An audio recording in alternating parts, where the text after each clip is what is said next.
Hello everyone, I'm Callum and I run Repair Wins. Repair Wins is an electronics repair business, so you might be slightly confused to see this massive piece of wood that I'm holding. I'm recording this intro after the fact. I actually had two just like this one, and they were a little bit bigger, you know, because I've trimmed some of this off to use it in the video.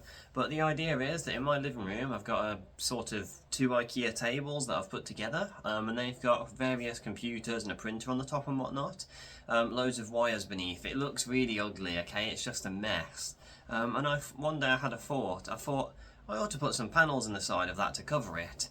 And then I realised that in my hallway I had two bits of wood just like this one.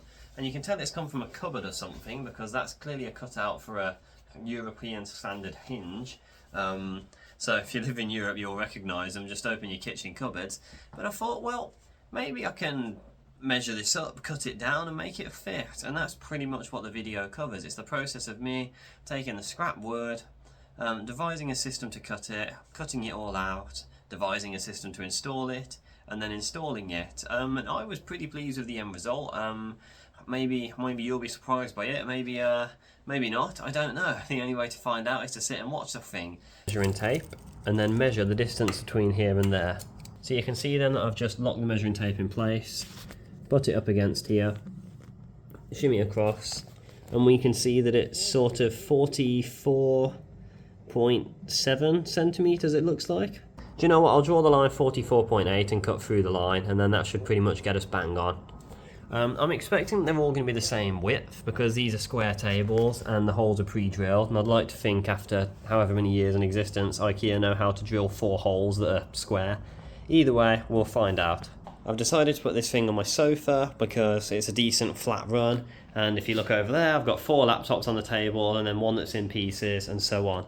Anyway, I measured at the top and it was 44.6, so that's the measurement that I'm going to take. I'm just going to measure roughly 44.6, put a piece of masking tape all the way around, and then I'll be able to measure again and draw the line on the tape. All done. And when I said a 30cm ruler, I lied, it's a 15cm ruler. This isn't going to be a museum piece, remember? This is going here to make that look 10%, 20% better. So even if it doesn't come out absolutely dead on perfectly straight, I'm happy with it. And you might wonder why I've used masking tape as opposed to just drawing the line right on the wood. It's going to give us a cleaner cut because the tape is busy holding down the edges of the veneer, so that when I cut, in theory, you're not going to get all those jagged, horrible edges. I'm going to use this knife off camera to just cut through the veneer here. And the reason why I'm going to do that is because there's veneer on both sides. So what you do is you start on one of the sides and then you cut the veneer on the other.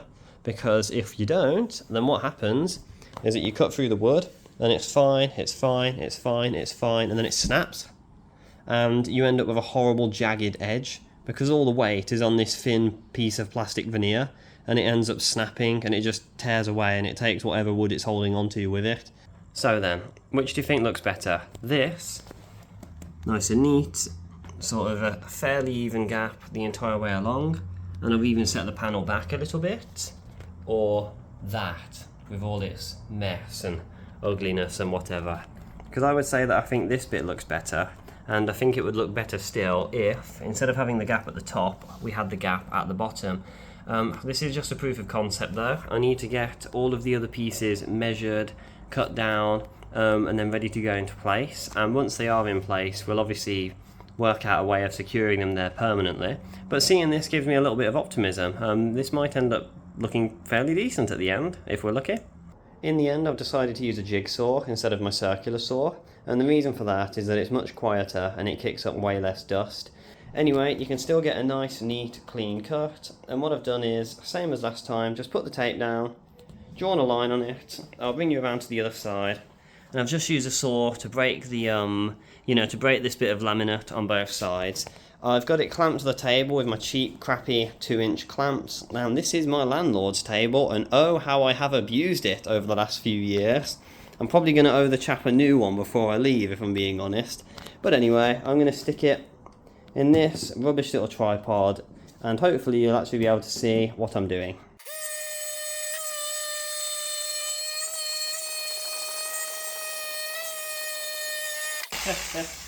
God. There's no way I was using that tool correctly. Maybe I was, maybe I wasn't. Either way, that's a piece of wood that's been cut, is it not? So I'm just gonna like grab the hoover and just clean up this mess that's in here, and then let's get back to what we were doing.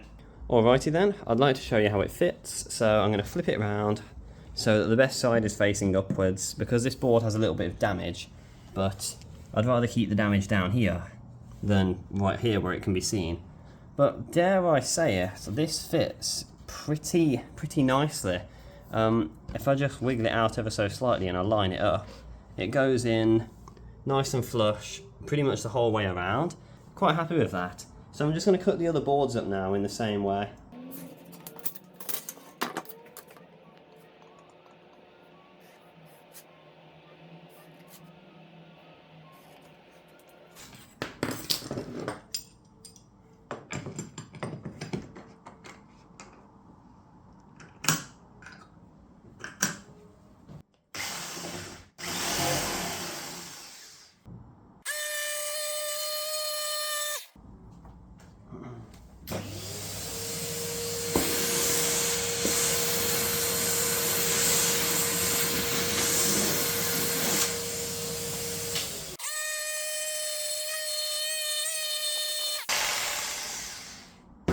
Bit safer than last time, I think. Hey, it's still not perfect, but have a look. So we've got this piece here, that needs a tiny bit of adjustment. That one fits perfectly. These two fit pretty much perfectly as well. I don't want to sand them down because then obviously they're not going to fit quite as well. So really I just need to sand the one piece down. But I'm thinking this might actually have a chance of looking semi-decent. And then I'll finally be compelled to do something about this massive hole in the front of my PC, won't I? You can see a bit of sort of sawdust on the floor. I've filed this down. Piece of wood looks alright. Remember, it's going to be tucked away down in the corner. I'm not exactly going to be staring at it, and it's going to be a lot better than this rat's nest that's here at the moment. I'm just going to get it cleaned up, give the place a quick hoover, and we'll see if it wants to fit into place. I've gone and pushed all the boards into place because you'll remember I was filing them down and whatnot. As far as I'm concerned, they look pretty decent. Now, they aren't perfect. You can see there's a hole there where there used to be a handle, and obviously some of the wood got marred up when it was dismantled and whatnot. But overall, at least I think anyway, it looks pretty nice. So I think what I'm going to do is just 3D print a bunch of L brackets.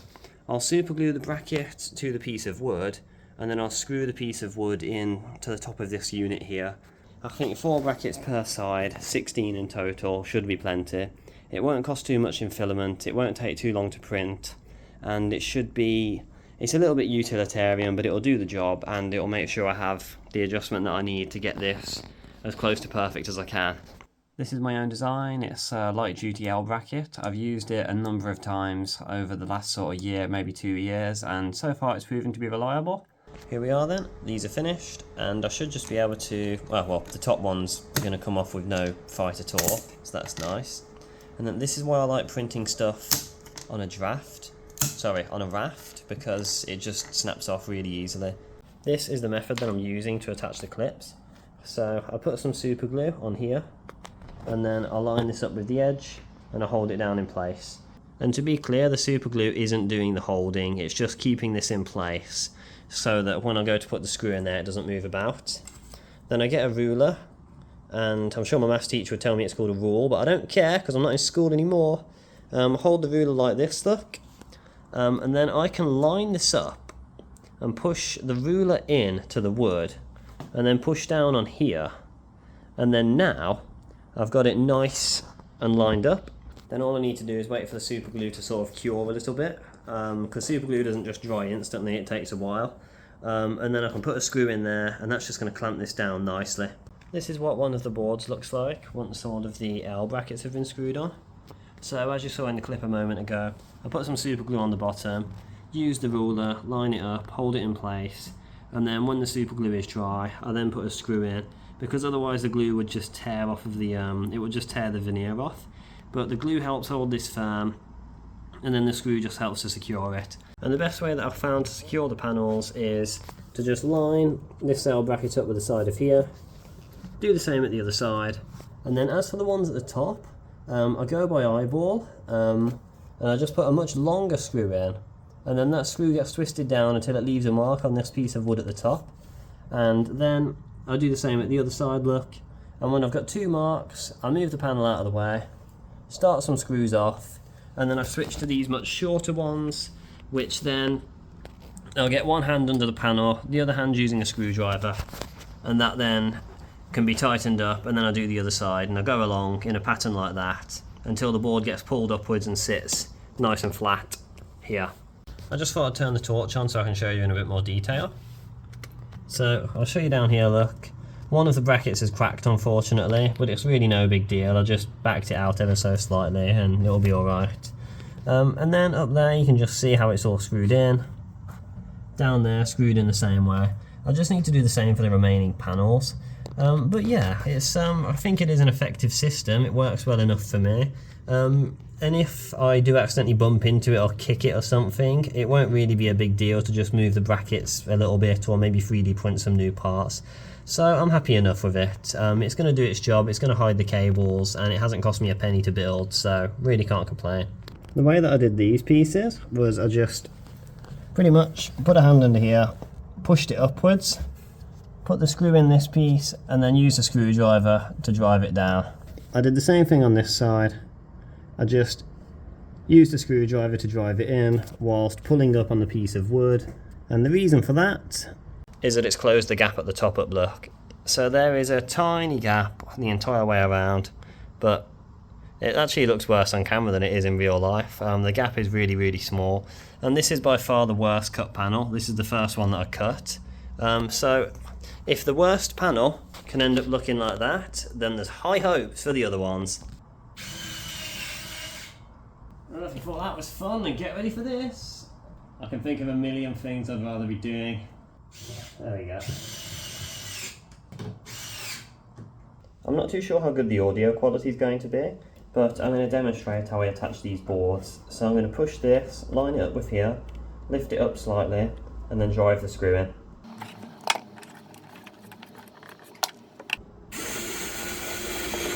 Right, there we are, we've got it. Always a bit fiddly to start it off because I can't really see what I'm doing. Right, and instantly I've just heard that crack, but whatever, it's fine. Just as long as there's a hole in there, and then I'll be able to do the other side. And then I can get the screw, put it here, put the screwdriver on so it's holding it in place, and then when it's being held in place I can just hold this piece down and I'll be away. Just like that. And then I can finish it off like this, because that way I won't over tighten it and crack it. And that's pretty much that. You can see I've installed these little L brackets here and here, and the reason for that is so that this table, because it's 2 tables on top of each other, is completely secured in place, and now I'm happy to say that it is. Also, I've got all these holes here from when different things were installed here, so what I did was I took a drill bit and I've just rounded them all out, and the reason for that is so that they're nice and flat. The plan is, once everything's back in place, I'm just going to 3D print some covers and glue them on.